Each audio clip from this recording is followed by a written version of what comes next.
শুনে নাও, আজকে আমরা নারীকে রাস্তার মধ্যে ইজ্জত দিই না। ইজ্জত দেওয়া উচিত বটে। ইজ্জত দেওয়া উচিত হবে। নারী যদি থাকতো, নারী আছে বলে আমরা জন্মেছি। নারীর অত্যাচার করছে বিভিন্ন মানুষ। আজকে এখানে প্রতিফলন তুলে হচ্ছে না, তুলে ধরছে না।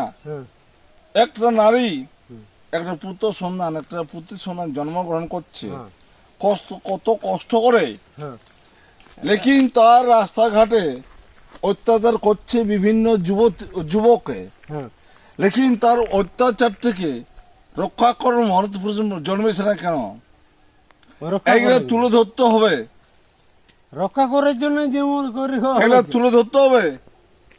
লেকিন তারা নারী মানুষ অসংখ্য ধৈর্যশীল জীবী ব্যক্তি, তার নারী না থাকতো এই সংসার আমরা দেখতে পাচ্ছি না। আজকে আমার মা আমাকে 10 মাস 10 দিন গর্ভধারণ করে নিয়ে তার পেটে আমি ছিলাম, পেটে থাকে নিয়ে গর্ভধারণ শেষ হওয়ার পরে তার পেট থেকে আমি পৃথিবীতে আইলাম। তবে আমি পৃথিবী দেখেছি, দেখতে পাচ্ছি, তবে আমি পৃথিবী দেখতে পাচ্ছি।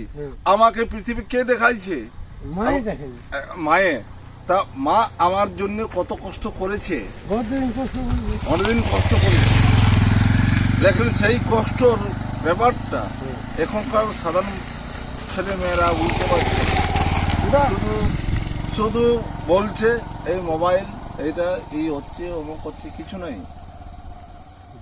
দাদা বৃন্দাবনে আমি যাচ্ছি, বৃন্দাবনে যাওয়ার কোনো কারণ নেই। প্রথমে শুধু মা বাবার প্রতি সেবা করো, লেকিন মা বাবার আগে বৃন্দাবনে কিছু নাই। ওখানে কি বলবে? মা বাবা রয়েছে ঘরে, ভগবান রয়েছে ঘরে।